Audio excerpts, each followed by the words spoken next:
بسم اللہ الرحمن الرحیم۔ ناظرین محترم، 5 عورتوں کو نیند نہیں آتی۔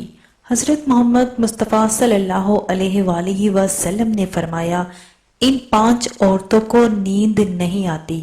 وہ 5 قسم کی عورتیں یہ ہیں جن کو رات کے وقت نیند نہیں آتی۔ نمبر 1، ایسی عورت جو کسی کے قتل کا ارادہ رکھتی ہو۔ قرآن پاک میں ارشاد ہے، جو شخص کسی مسلمان کو جان بوجھ کر قتل کرے تو اس کی سزا جہنم ہے، جس میں وہ ہمیشہ رہے گا، اور اللہ اس پر غضب نازل کرے گا اور لعنت بھیجے گا، اور اللہ تعالیٰ نے اس کے لیے بڑا عذاب تیار کر رکھا ہے۔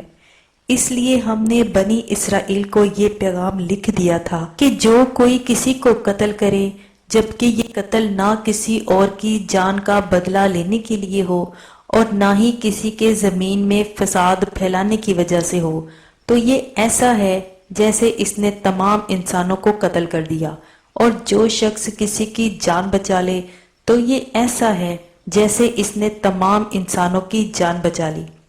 ناظرین، نمبر 2، ایسی عورت جس کے پاس مال و دولت ہو اور اسے کسی پر بھروسہ نہ ہو۔ ناظرین، اکثر عورتوں میں یہ بخیل پن پایا جاتا ہے کہ یا تو وہ ہر کسی پر بھروسہ کر لیتی ہیں اور بے وقوف بن جاتی ہیں، لیکن جب اسے کسی پر بھروسہ کرنا پڑ جائے تو وہاں بھی اپنی بے وقوفی دکھاتے ہوئے ناسمجھی کا مظاہرہ کرتی ہیں، جو اسے بہت نقصان پہنچا جاتا ہے۔ دولت کے انبار پانے کے بعد صرف پیغمبر اور اولیاء ہی استقامت پر کھڑے رہے، ورنہ زیادہ تر دولت سے انسان کا دماغ خراب ہو جاتا ہے اور انسان غرور کا شکار ہو جاتا ہے، اور پھر یہی وہ مقام ہے جہاں اس کائنات کا اکلوتا وارث خالق کائنات یعنی اللہ تبارک تعالیٰ حرکت میں آتا ہے، اور پھر وہ دراز رسی کو کھینچ کر انسان کو نشان عبرت بنا دیتا ہے۔ اس کی سب سے بڑی مثال قارون کی ہے، جس کے خزانوں کی شہرت ضرب المثل بن چکی ہے۔ نمبر 3، ناظرین، ایسی عورت جس نے لوگوں سے جھوٹی باتیں کہی ہوں اور لوگوں پر جھوٹے الزام لگائے ہوں۔ ناظرین، یہ ہر عورت کی فطرت ہے کہ جب وہ باتیں کرنا شروع ہو جائے تو دنیا کی کوئی طاقت اسے روک نہیں سکتی، اور یہی اس کی حماقت اسے لے ڈوبتی ہے۔ عورت جب باتیں کرنا شروع کرتی ہے تو بہت زیادہ جذباتی ہو جاتی ہے، پھر اسے جھوٹ سچ کا بھی خیال نہیں رہتا، اور پھر یہی چیز اس کی رات کی نیند حرام کر دیتی ہے۔ حدیث شریف میں ہے کہ جھوٹے گواہ کے قدم ہٹنے بھی نہ پائیں گے کہ اللہ تعالیٰ اس کے لیے جہنم واجب کر دے گا۔ جس نے کسی مسلمان کو ذلیل کرنے کی غرض سے اس پر الزام عائد کیا تو اللہ تعالیٰ جہنم کے پل پر اسے روک لے گا، یہاں تک کہ اپنے کہنے کے مطابق عذاب پالے۔ جو کسی مسلمان پر ایسی چیز کا الزام لگائے جس کے بارے میں وہ خود بھی نہ جانتا ہو تو اللہ تعالیٰ اسے جہنمیوں کے خون اور پیپ جمع ہونے کے مقام میں اس وقت تک رکھے گا جب تک کہ اپنے الزام کے مطابق عذاب نہ پالے۔ نمبر 4، ناظرین، ایسی عورت جس کی ذمہ داری زیادہ ہو لیکن اس کے پاس دینے کے لیے کچھ نہ ہو۔ کائنات کی تلخ ترین اور شفاف حقیقت بھوک ہے۔ بھوک بڑی بدذات ہے۔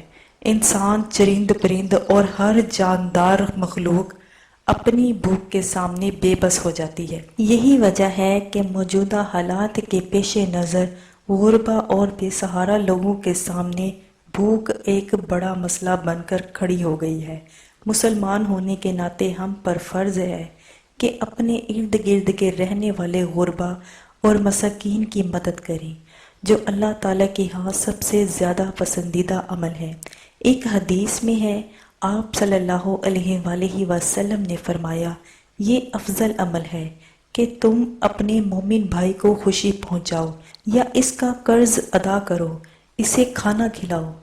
ناظرین، نمبر 5، ایسی عورت جو کسی کے عشق میں مبتلا ہو اور جدائی سے ڈرتی ہو۔ کسی اپنے کی جدائی کبھی بھی آسان نہیں ہوتی۔ اس جدائی کا احساس آپ کی دنیا کو برباد کر سکتا ہے اور ڈپریشن کو بھڑکا سکتا ہے، وجہ چاہے کچھ بھی ہو۔ کچھ لوگ محبت کرنے والوں کی جدائی تو جلدی ہی قبول کر لیتے ہیں اور آگے بڑھ جاتے ہیں، اور کچھ لوگوں کو ڈپریشن کا سامنا کرنا پڑ سکتا ہے۔ اللہ تبارک تعالیٰ سے دعا ہے کہ ہم سب کی پریشانیوں کو دور فرمائے اور پرسکون صحت مند زندگی عطا فرمائے اور ہر جان لیوا بیماری سے محفوظ فرمائے۔ ناظرین، ویڈیو پسند آئے تو اسے لائک اور شیئر ضرور کریں اور کمنٹ باکس میں اللہ لازمی لکھیں۔